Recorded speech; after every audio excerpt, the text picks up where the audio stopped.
Betul. Tapi aku baca penelitian yang lain, ada orang pernah neliti tentang berapa roh itu ada atau enggak. Caranya gampang, dia bilang gini, kalau roh itu adalah ada, dia pasti punya berat. Massa. Masanya. Karena segala sesuatu yang menempati ruang pasti punya massa. Itu teorinya. Maka dia nimbang orang sekarat, lalu kemudian ditimbang lagi setelah dia mati. Menarik. Hasilnya? Dia dapat 0,000 sekian. Ada. Tapi setelah diteliti lagi katanya nggak valid. Karena itu kayak pergerakan orang ketika mau mati terus mempengaruhi timbangannya. Sampai sekarang orang nggak ngerti roh itu ada atau. Tapi yang jelas kalau kita lihat dari segi kasat mata ya, aku dulu suka biologi mas. Ketika suka biologi aku bilang begini, aku kan pelajari tentang otot jantung nih. Otot jantung tuh keren banget karena dia adalah kombinasi daripada otot polos dan otot lurik.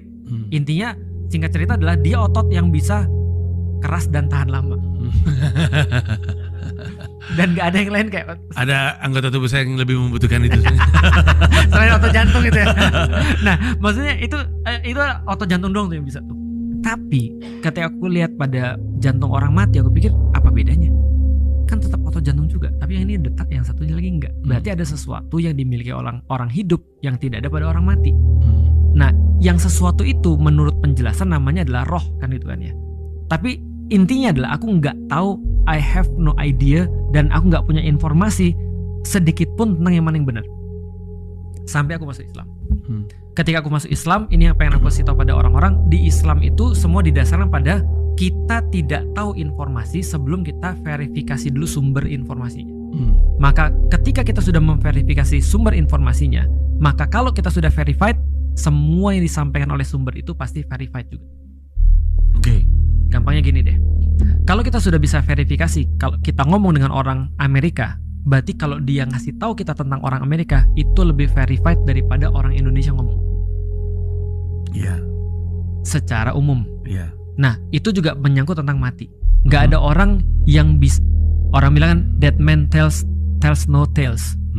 Orang mati nggak bisa cerita, jadi dia nggak bisa ngasih tau. Tapi ada ustadz yang balik lagi dari kematian, yaitu aku juga nggak ngerti apakah dia halusinasi atau enggak. Tapi setidaknya orang mati nggak ada yang ngasih tahu tentang kematiannya itu seperti apa. Atau sampai sekarang belum pernah ada orang YouTubing bagaimana terus kemudian kondisi akhirat kan itu kan ya. Waktu itu pernah ada AI-nya dimarahin sama MUI waktu itu.